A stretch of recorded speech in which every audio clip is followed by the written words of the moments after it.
This is a clip from the Red Cow Arcade podcast. All we have to talk about is Dune. This is the Dune podcast. Yeah. If you have not seen Dune, you don't know what Dune is. This is spoilers for the 1965 novel by Frank Herbert. These are spoilers for the 1942 David Lynch film. Well, we did. Okay, so I don't know about you. I don't know if you have a history with Dune. I None. certainly barely do. We're talking about Dune because there was a movie that released recently on 2021. HBO Max and in theaters. Dune by Denis Villeneuve. And Acclaimed director of Blade Runner 2049 and Arrival. Yeah. One of my favorite movies like ever he directed is Enemy. It's a great movie with is it Jake Gyllenhaal? I think it's Jake Gyllenhaal. Sometimes I get all those men that look similar mixed up, but no, I had no history with Dune at all until, as a matter of fact, do you remember I don't know, 6 months ago or something when Warner Brothers announced that it was going to send a bunch of movies straight to HBO Max, and they would simultaneously release in theaters and a few, I remember they were like, oh yeah, they announced a Dune movie, or I think this movie got bumped a bunch of times or something. But I remember that there was controversy about they're going to release they're just going to queef Dune out on HBO Max, not Dune. Yeah. And I remember being like, I know nothing about Dune except that I had some friends in high school that were pretty obsessed, and they were obsessed because the Sci-Fi Network had this 5-hour 3-part miniseries that they were into. And I remember they weren't necessarily into the David Lynch movie. And then I found out it's like, well, yeah, but the movie is, the proper movie is the David Lynch movie. And I was like, fucking David Lynch. I don't know if I've ever seen anything by David Lynch that I like. That's a controversial statement, but I Eraserhead and Get Real. Get Real. I don't know. I find him to be a kind of a bore, but, so I had nothing. And my college roommate was obsessed with the David Lynch Dune movie and tried to get me to watch it. And as soon as I saw a fat man floating around, my brain just turned off, and I'm like, I'm leaving. I'm going down the hall and playing Super Smash Bros. Melee. Yeah. So I had nothing. And then when it was here's a bunch of big movies everybody will be talking about, from Godzilla versus Kong to Mortal Kombat to Army of the Dead to Dune. And I was like, oh, that's the one I don't feel like watching. There was just something about it reminded me of when I was a kid and I would put on Star Wars. My sister didn't regard Star Wars as the kind of pop adventure fun candy movie that it is. She regarded it as a dry, confusing, convoluted, nonsensical, boring bullshit. She kind of regarded it like it was Deep Space Nine or something. Yeah, kind of regarded it like it was the novel Dune.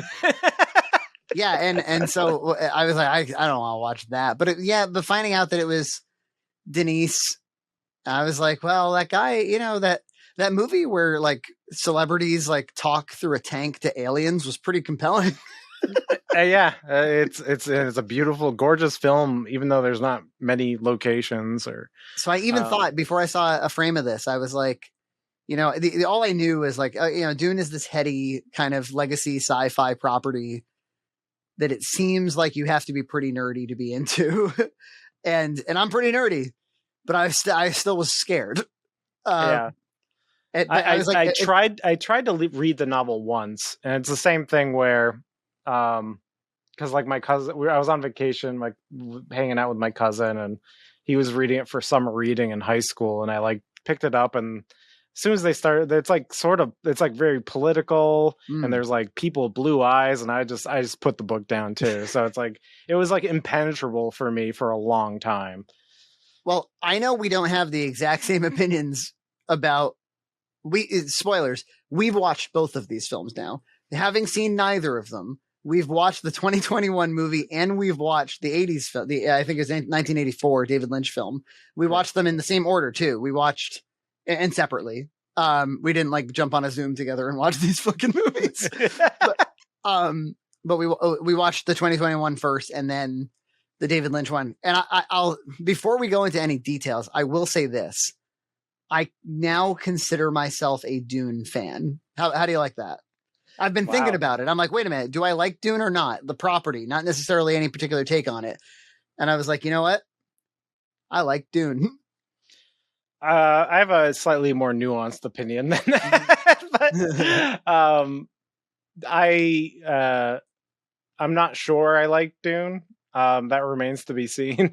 Yeah. I like Dune more now than I did. I actually like more Dune after watching both films than it helped me too, to be honest. If I hear, so the Denis Villeneuve one, it takes kind of a strategy where it like a more artful strategy. So instead of doing like a huge exposition dump in the beginning, it kind of like puts you into the world and beautiful shot. Like, I think this is probably one of the most beautiful movies I've ever seen, like sci-fi or otherwise. I think like the special effects are amazing. Like I like if there's whenever there's CGI or relocations, I can't tell, and that's great.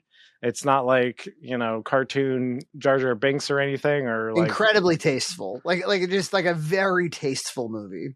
But I was confused the first time because it's been a while since I've read anything or seen anything about Dune, so I turned it on and kind of it does bring you into the world. The cast is stacked. Yeah. Like what a stacked cast, and like they're all really doing the best they can. I'm not a fan of the type of dialogue that's in. Now that I've seen both movies, that's just in Dune. Like, it's kind of very important and weighty and I don't know, sterile in some ways, but these actors like really sell it. I was thinking while I was watching it, I was like, Star Wars, and of course there's lots of comparisons and contrasts to be drawn between Star Wars and Dune, but taking Star Wars as a big budget sci-fi special effects blockbuster movie release, Dune is also that. It's meant to make a lot of money. It attracted an A-list cast. It's much more of an Oscar type film, but it's meant to be a big spectacle movie that you go see in IMAX. And I was like, and Oscar Isaac is in both. And I was like, and yet this one, like, you got to think, like, if that guy is a serious actor, and I think he is, I think he takes, he was in like a Ex Machina and stuff, and he was really good in that, and that's a cool movie. And I was like, he must be so much more satisfied coming to this set, being in this movie, trying to like grapple with these ideas instead of somehow Palpatine has returned. So all I could think of was like, I was like so happy for Oscar Isaac. Yeah, I mean, Dune definitely influenced Star Wars, and in that way, it took kind of the that hero's journey thing and took a lot of the like heady politics and stuff out of it, and the chosen one stuff, which George Lucas later used later, and the politics, but kind of simplified it and made it more like even the religion aspect is a little more simplified in Star Wars, so it's more poppy and pulpy, and it's more consumable for the general audience. And then of course in the prequels, I feel like he added a lot of that stuff back in. The way I've heard it described is that in the 40s and 50s, sci-fi was adventure and fun and big. And then it kind of in the 60s and 70s, it kind of turned more cerebral and more kind of like people talking about a future and more philosophical and stuff. And that Dune is very much that. And Star Wars was like a counter reaction to be like, let's go back to the 40s. All the choices that Denis Villeneuve made in this to tell that story, I think, were the right ones ultimately, because like he gets rid of a lot of like the dreamy, the dreamy stuff, like a lot of the visions. And I mean, you still get like some visions from that perspective. There's one thing that the David Lynch movie does, which is hilarious, is that you hear a lot of the intermonologue, Yeah. like one-liners. It's like the staple of the movie. Yeah. Like the one-liners of internal dialogue, which I don't think I've seen in film. It's really comical because it's like it feels like it's breaking every rule you've ever been taught. Like like forget show don't tell. It's just like it's like I may have to do this someday. Yeah, and it's an interesting David Lynch film because it does feel like just so very conventional and boring, but like, and also like anything that feels like a David Lynch decision feels very surface level and childish, Yeah. So it doesn't like feel like something that like he crafted per se. But the big thing was, I mean, because I watched the whole first one and I was like, well, that was sweet. Like it, because not only was it a visual feast, but it also I thought all the performances were really, really good. I thought all the philosophy felt weighty, and everything felt really tasteful, and the music was, like really had me compelled. And I thought it had, I actually thought it did have like a compelling narrative rhythm to it without feeling rushed at all. Somebody had told me, or I knew somehow that this was not a standalone film, so I wasn't disappointed by the ending. And then I popped on the original, and I was like kicking and screaming for the first. Everybody in the Discord knows this. For like the first 45 minutes, I was kicking and screaming. I was like, because there's this goofy. It feels like an animatic or something. Like it's just illustrations of everything that you're supposed to know about this world. And somebody like the driest narration, like in House of Atreides, the Bene Gesserit. I gotta tell you, that intro helped me so understand the modern one so much, because I was a little bit confused because they leave some things to subtlety, and also I'm watching this on HBO Max, so I'm like washing dishes while doing it. So I miss when they're whispering some things back and forth to each other. Yeah. So like when I just like turned on the David Lynch one and they explain all this stuff up front, I'm like, oh, and then like every piece connected, and I was like, okay. No, I have to agree with you. I remember being like, there was definitely a few. I think I had inferred most of it properly. Yeah, I think I inferred most of it, but it just helped like that. I don't know, David Lynch produced this like explainer YouTube video for me. Yeah, I mean, I almost, if you were a newcomer, now that I've seen both, I would almost recommend like watch the very unartistic opening of the David Lynch one, and then go watch the artistic movie, and that might help you. But I don't know. I didn't really. There were movies for sure where like I'm like, man, I kind of just need like a primer, and then I feel like I could be more into this. And I didn't bump into that with this movie as much. I felt like I was involved in the characters. I was involved with Paul. Like, and I think that has everything to do with, especially having seen the remake, or not the remake, the original. That has everything to do with Timothy Charlemagne. Is that his name? I think that kid's really good, man. Like I got like, I'm not always a fan of these youngins and these heartthrobs and stuff. I like this heartthrob. This guy's good. Yeah. Yeah, he was in that movie with Armie Hammer, right? Yeah, Call Me by Your Name. Yeah. And do you remember like the ending where he's like crying and stuff? Like that's amazing. Yeah, there's something about him that I find really like and the Paul character is I think a little bit of a difficult character because he's kind of this child of royalty, and he is like by design kind of like a little emotional. In the David Lynch movie, he's like, why aren't I feeling my emotions and stuff? So like he has this kind of disconnect. He's obviously half this kind of like shaman, and I feel like he captures all that. And then he also captures like when he embraces with Duncan, Jason Momoa's character, like you also feel like you feel the history behind their relationship. And he also there's something in the David Lynch movie, they keep calling him the man boy. Like I'll challenge the man boy or whatever. The Kyle McCullough character. I feel like he actually kind of captures that man boy thing, which is like he's a kid, but he's too old to be a kid, which is right kind of where Paul is. I don't know. I thought that was, I think that was the most genius bit of casting was that kid. Yeah, I thought the casting all around was really good. Yeah. Even like Jason Momoa, even though he has like a small part, I feel like that's the best acting I've seen him do. Everybody's been saying this, but they're saying it because it's spot on, which is like for a movie that was otherwise kind of cold and a little bit like you're kind of watching people survive for a lot of the movie, which is like, you know, a little bit of a hard pill to swallow. Like he brings this kind of like, this like mirth to it that is really, really welcome. Like you really want to feel that at that point in the movie. And of course that's not at all what you get in the David Lynch movie with that character. No, it's just like some generic white guy. Yeah. It's man. Generic man.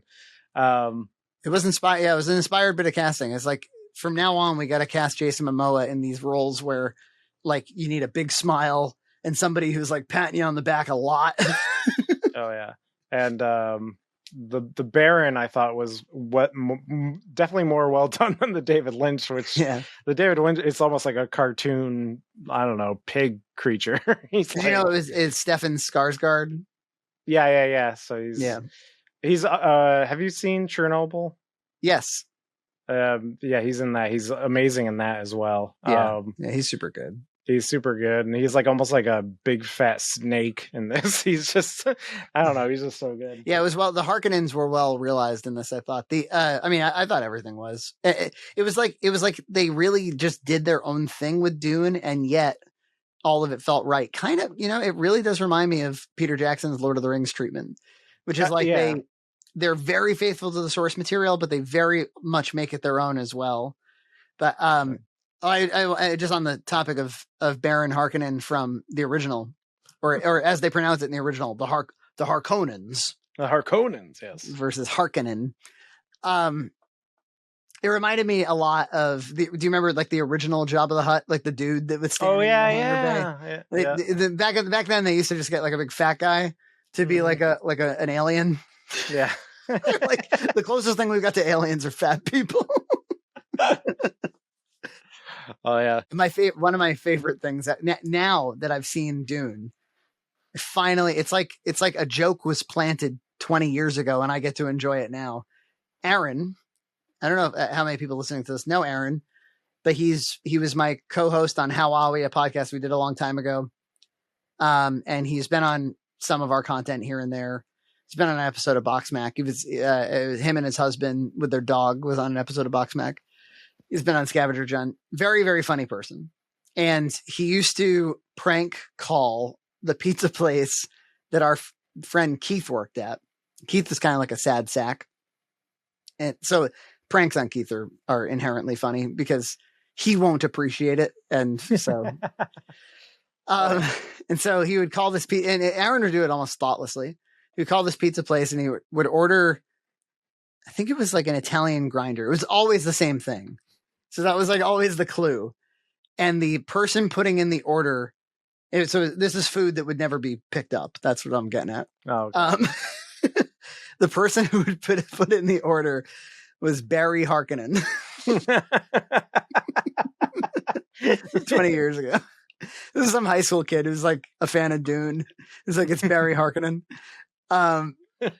And every time Keith heard Barry Harkonnen, they're like, one Italian grinder for Barry Harkonnen.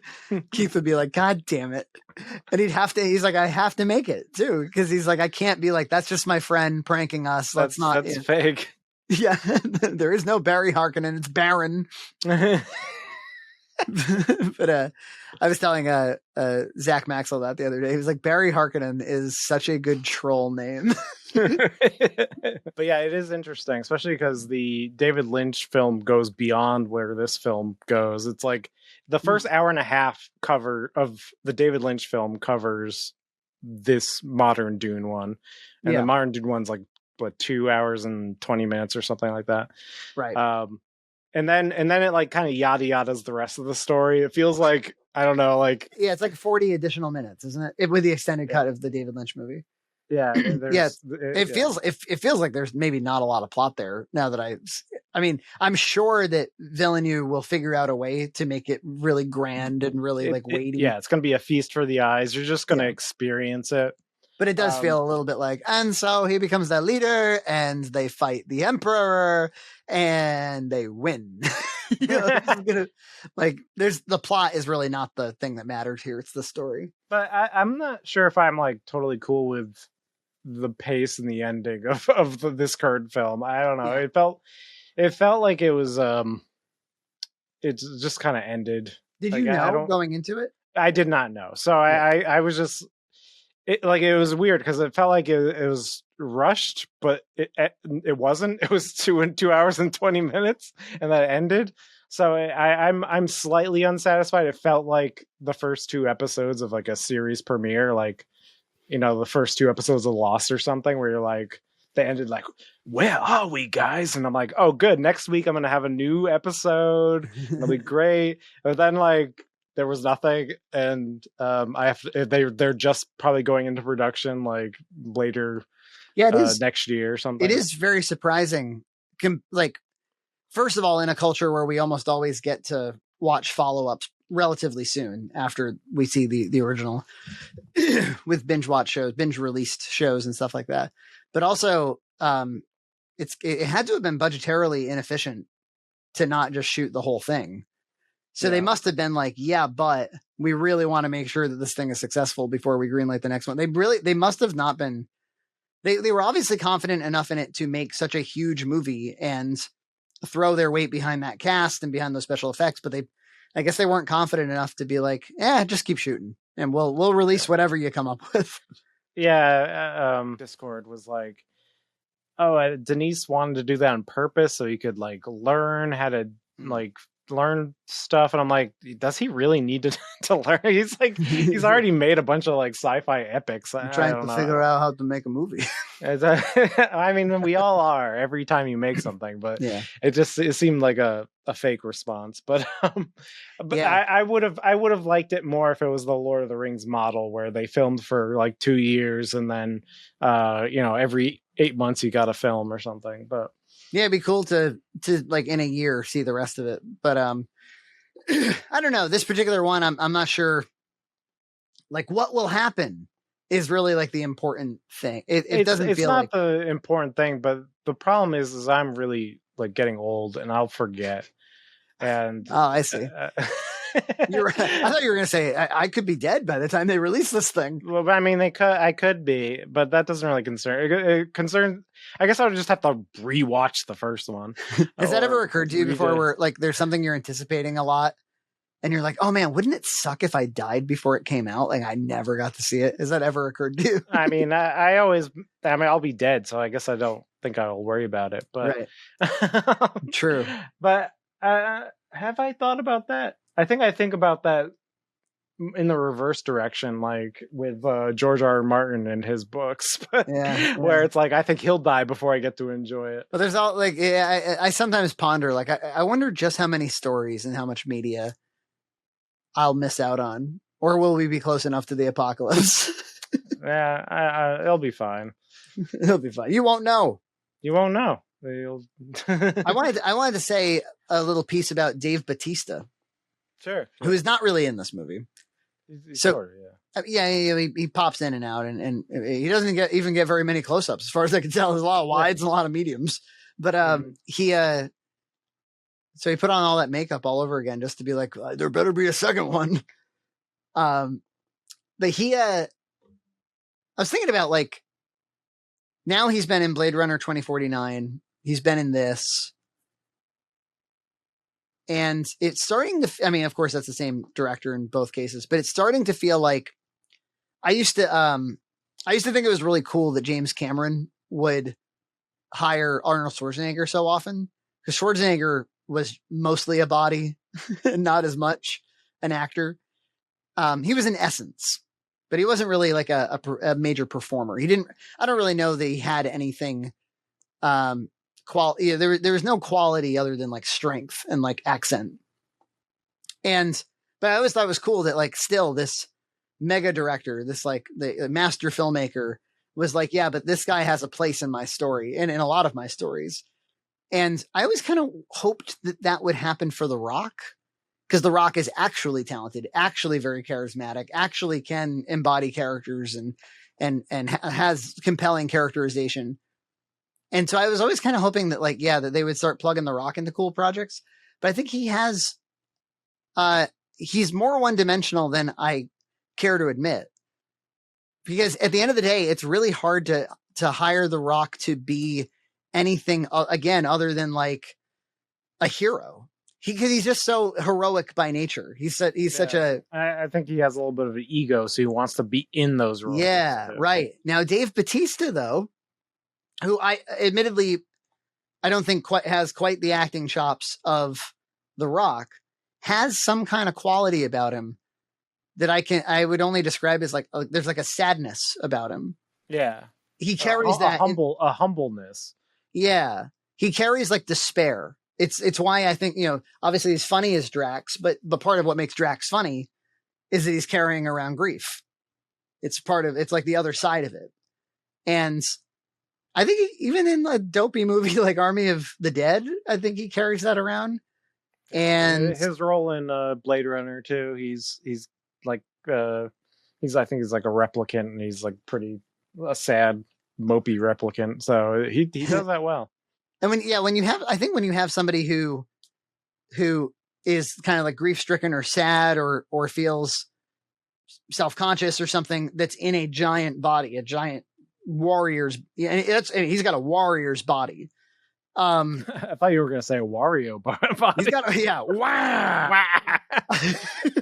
Oh yeah. He's got a Waluigi's body. That's Timothy Chalamet. Timothy Chalamet and Dave Bautista can be the Wario brothers. Missed opportunity for the new movie. Well, yeah, I guess that's not any more ridiculous than the Mario movie casting that they know. Yeah, directed by Denis Villeneuve. Now that's a movie I would see. Super Mario. I just ever since I was a child, very interested in these Wario brothers. And they approached me about it, and you kind of you're nervous that you're going to disappoint the teenager that you once were, but I couldn't say no to Wario brothers. Anyway. Oh man. I think when you have like a warrior that's sad, there's something like it kind of, I think it invokes like a like a gorilla that's going to go ape shit, literally. Or there's an animal. It's Gladiator. Yeah. It's compelling every time. And so I think Dave Bautista, unless he flames out or something, I actually think he's going to have a pretty big career. I think he's going to like go on to be in cool stuff. And so he's getting all the good roles. I think he's getting better roles than The Rock gets, honestly. Yeah, I think because he's willing to take those minor roles, and I think that's what I like about this movie is it is such a good ensemble cast where they all bring something to the table. And Josh Brolin plays Patrick Stewart, for instance. Yes. Exactly. I actually had no idea Patrick Stewart was in the original. I mean, I really knew nothing about the original. I didn't either. And he looks the same as he like does in the 90s, and it's just like, oh, he's always been like an old guy. That occurred to me, and I was like, okay, this was like going on 40 years ago, and he's 80 now. So he's like 40 then, he's 80 now, and he basically. I mean, he looks decrepit now. He definitely looks decrepit now, but for 30 years he looked the same. Yeah, it's crazy. Steve Martin has that thing too, and until recently, Angela Lansbury too. Angela Lansbury's been old since like the 30s. And I also thought while I was watching this movie, I was like, remember that filmmaker Neil Blomkamp who went on? Now he did that weird COVID movie that didn't look very good. I feel like he, after District 9, was destined for a career kind of like what Denise has ultimately gotten, but he just fucked it up somehow. But it felt like this is kind of where he could have gone. Yeah. It was like artful takes on big properties, that sort of thing. Yeah. I think it's like the M. Night Shyamalan thing where maybe it was just a fluke or he had one good idea and like really put his thought behind that. And then maybe there's a couple things that are okay, but the Top Hat Witch from Dr. Sleep played the mom. Oh yeah. She was good. And she had the shinin in this as well. Yeah, I know. I know. Yeah. She had the shinin too. She had the shinin too. But she was she was good. There were, I mean, yeah, it's a wonderful movie, even though it's like unsatisfying to me right now, and I'll forget about it in a year. I mean, the plot of Dune, in my opinion, it seems like big fans of Dune are more into the world, more into the essence of Dune than they are into the nuts and bolts of what happens in the story. And there's something like 55 books. And so, this thing over and over again where he puts his hand in a box and shit is probably not the be all end all of the whole thing. But my take on it is it's not that original of a story. It's The Chosen One. It's Waterworld. It's Mad Max. It's, Lawrence of Arabia. It's Dance with the Wolves and Avatar. And, we've seen this. There's nothing that's happening in the movie that I'm going like, again, I'm not going like, what's going to happen next? Because I definitely know what's going to happen next. Yeah. But I am into the treatment, the telling of the story, which they finally gave it to a really, it gave it to somebody who gave it a really fresh take. And it was the other thing was I watched both movies on the elliptical, and I sweat hard on the elliptical because I push it really hard. And it's kind of a humid part of my basement and stuff. So like, it's disgusting how much I sweat when I'm on that thing. And it was, especially watching the new one, like they really put an emphasis on how scarce water is. It's like a really big part of what makes the movie the movie. And I was just like feeling so guilty sweating. I was like, what am I doing? Like, why am I wasting all this? Yeah. Like, I got to slow this sucker down. Did you laugh at, I was telling Nina about it later. It just made me laugh. It wasn't in the David Lynch one, I don't think. But when they were like, there's the walk of the Furman. Oh yeah. Kind of like go with the sand. And yeah, they do it like in a wide shot. They just look, I don't know. It reminded me of something out of like The Office or something. Like, this is like a survival technique. I just thought that was funny.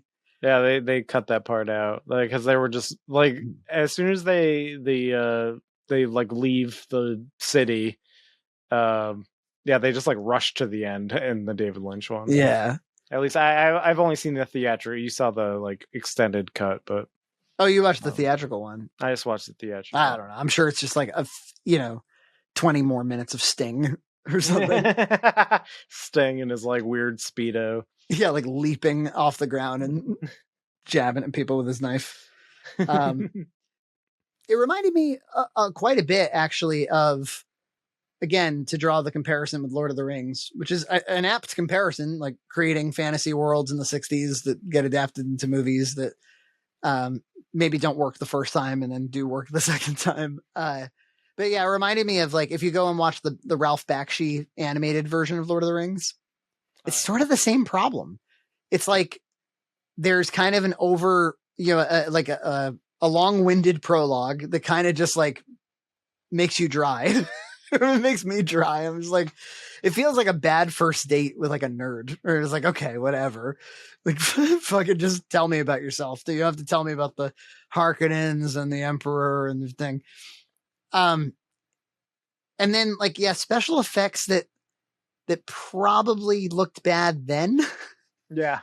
Like, let alone now. Like, with those optical effects, they had to be like half opacity at times. And like, some of the things in Dune look like they're just like moving a sheet of paper over another sheet of paper. You're standing in like cardboard rooms, and Brad Dourif's got those like outrageous eyebrows and stuff. Oh yeah, and I think the machine that he like practices battling, it looks like it's being manually lowered by like, a production assistant. Like you can see it wobbling as it's going down. Yeah. I mean, it's very MST3K-ish, and you want to forgive it as an artifact of early sci-fi, but then you're like, no. 7 years before this, they did Star Wars: A New Hope. Yeah. And they did Alien, like forget that. They did the whole Star Wars trilogy, including Return of the Jedi. And they did Alien. It's like, it probably could have achieved more than this. This is 1984 now. Yeah. And there's no excuse. It's like Terminator was made somewhere right around there, and Terminator 2. Yeah. And, I think there is some of it is David Lynch likes some of these more DIY solutions, which look kind of goofy. You know what? It reminded me of The Nostalgia Critic. in as much as it's like, it's super cheesy and dumpy, but it still looks like it was really hard to make. Yeah. If you really big.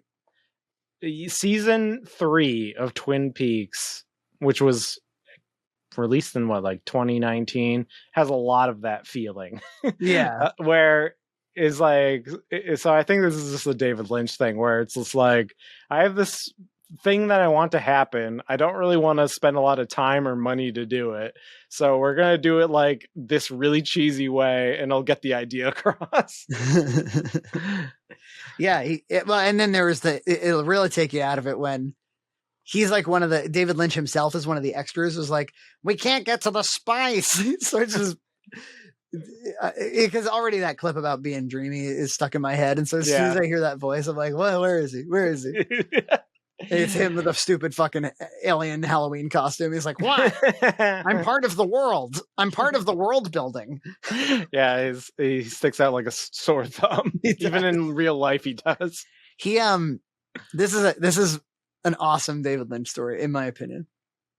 I went to film school, the same film school you did, but I went there for undergrad and I lived there. And it was like every undergrad experience in the early 2000s. Everybody had Pulp Fiction and Blue Velvet posters in their dorm rooms. So David Lynch was something of a folk hero amongst film students, even back then. Like, he was very well liked. And he was going to come to our school to talk to everybody. It was like, David Lynch is coming. We're like all going to get to go for free. And we knew that like it was going to be something about transcendental meditation. And we're like, I hope he talks about movie making at the film school. I remember there were these two guys. What were their names? Something. It was like this. They sounded like fictional names. It was like Hank and Pete. These two dudes that were like just always around on our dorm floor. And they kind of had like a Beavis and Butthead vibe about them, stoners. And they liked movies, but they certainly were never going to make any. And I remember they came into we lived in a suite, and somebody, somewhere near the trash can and the fruit flies and the dishes piled up, there was a Blue Velvet poster on the wall. And I remember one of these two stoners pointed at the poster and he goes, this guy's going to come and talk to our asses? David Lynch is going to talk to our asses. And then sure enough, yeah, he came and he talked about TM the whole time. He talked about fucking meditation. He's like, it's very helpful. And everybody was like, can you talk about, Sunset Boulevard? Or he's like, well, not really. No. Yeah. And it is kind of frustrating. It's like, he is like one of those people who's almost impenetrable. And I don't know why, because I feel like his work, I think I like his work, but it is very like, I don't think he thinks a lot about what he does. I think he just makes it. Yeah.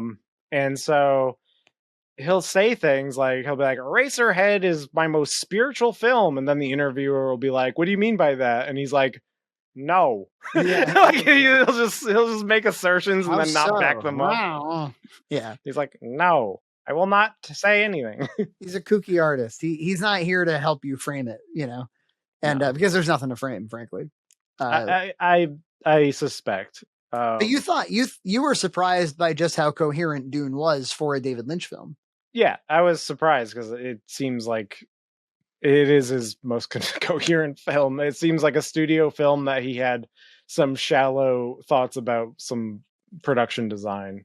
My favorite thing, if I were ever to watch that film again, that's a big if. It's quite a sit, or quite an elliptical.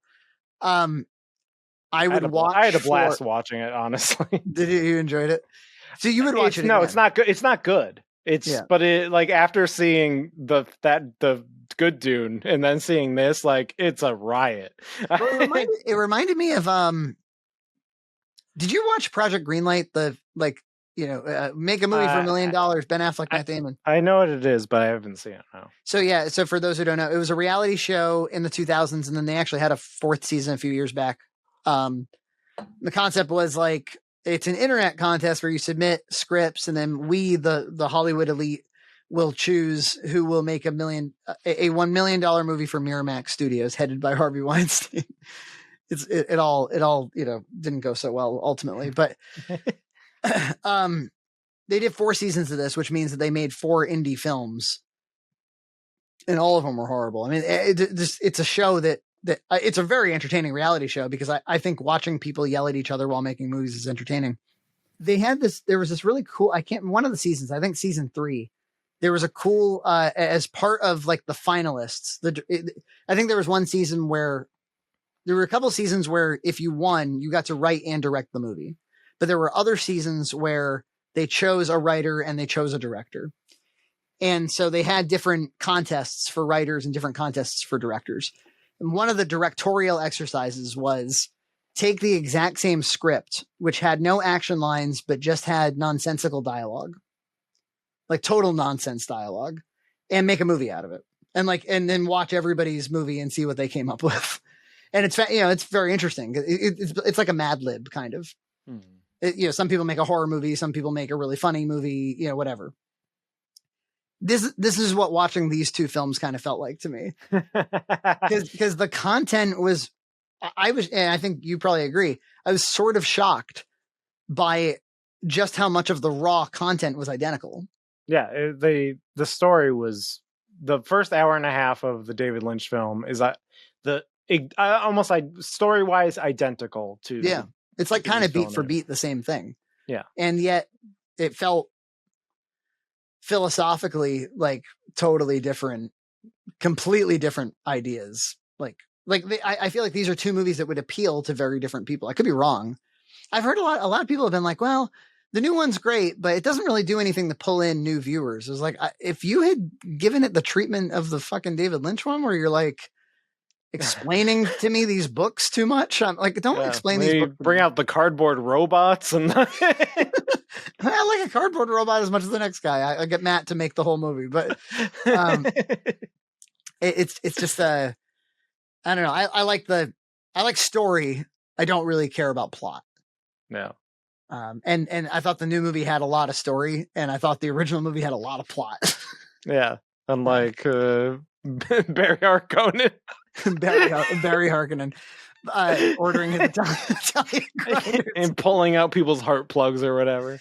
But if I ever watch that one again, I was going to say, what I would watch for is every time that there's an internal monologue, a voiceover, look around the frame at how everybody has to just stand there in silence, and like their personal decisions of what they're going to do on screen while nothing's happening.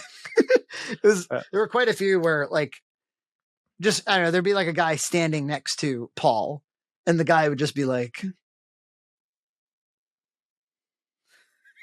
a little bit of business.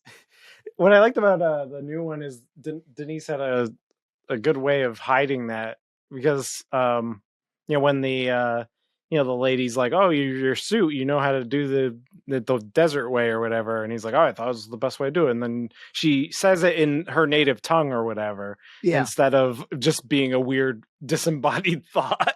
So it was a good way to hide some of that, but for the most part not doing the inner monologue. Yeah, you're supposed to adapt the inner monologue thing. I remember when the Dark Knight Returns animated film came out, because the Dark Knight Returns comic is like all internal monologue. It's what colors most of the story. And it's just not something that you can really do in movies. I mean, I guess you can, but it comes off so clumsy, and it does in this movie too. But people were really sad to see the Dark Knight Returns not have it, because it was like, I think they were, again, like that, they worked the dialogue in other ways, but that's one of the, you have to really stylize it, like, I don't know, like American Beauty, where you have, it's Kevin Spacey talking about himself as he's like dead or something. You can do it like in an interesting way, but for the most part, it's like the beginning of David Lynch's Dune, where this disembodied princess is telling you everything that's happening. It's like for 20 minutes. For 20 minutes, it's very like clumsy. over the shoulder shots of like you and an alien. That I was blown away by. Just how unartful that was, especially for a David Lynch movie. Yeah, and then it's like something like Star Wars has like the text scroll, but I think the text scroll is just there as almost like a stylistic flair. You don't even need that text scroll. No, you definitely don't need it. So it's a pretty time effective thing too. Like if you must do an exposition dump, it's actually pretty stylistic and it's quick. Yeah. But you hear this thing, you've heard it about Lord of the Rings, you've heard it about Dune. People will say like, this is unfilmable. This is not adaptable into a movie because, I mean, the only reason you would ever say that is if you couldn't achieve the special effects. We're past that now. We've been past that for a long time. Or if you feel like it's so large in scope that it's not structurable, like something like the Silmarillion might be a good example of that. But the thing is, there's not really a story to the Silmarillion. It really is kind of like a story glossary of a world. It's like a Bible. And it's like, well, you wouldn't adapt the Bible. We were talking about this in Discord too. It was like, if there's a story, then it's filmable. If it's a dictionary, then it's not. But like, I kind of reject this idea of like, no, we can't, it's not adaptable because it's like overly complex or something. It's like, well, then reduce it. It's called an adaptation. I don't know. Yeah, that's completely true. And, we have the technology. In fact, we probably had the technology in 1984 as well, but it just wasn't. David Lynch was like, no, thank you. Well, move two pieces of paper in front of each other. Just get the fucking paper. Okay. Brad, your eyebrows are drooping. And then so now I've watched like, a 2.5 hour modern film, a 3 hour legacy film. I'm many, many hours into this thing. And I start watching the 2000 Sci-Fi Network one. And, I got about 20 minutes in. He put his hand in the box. They talked about, spice. And I was just like, okay, I get it. It's not it was the very cheesy, very crap special effects, but of that early 2000s variety. And it wasn't as charming to me as David Lynch. So I turned it off. It was 5 hours. I was like, no, I get it. Right. He's going to get his tips frosted at some point for some reason. And that's what happens in the 2000s. You end up looking like Joshua Jackson. And then he's going to knife fight with the 2000 equivalent of Sting. Except like a TV actor who can Sci-Fi Channel can. They got a pretty big get. They got William Hurt plays I think he plays the Duke. It's a pretty big get for the Sci-Fi Network in the year 2000. I think that's all I have to say about Dune. Yeah. I'd say watch it if you have HBO Max. Go ahead, give it a try. Subscribe to Red Cow Entertainment on Patreon for full episodes every other week.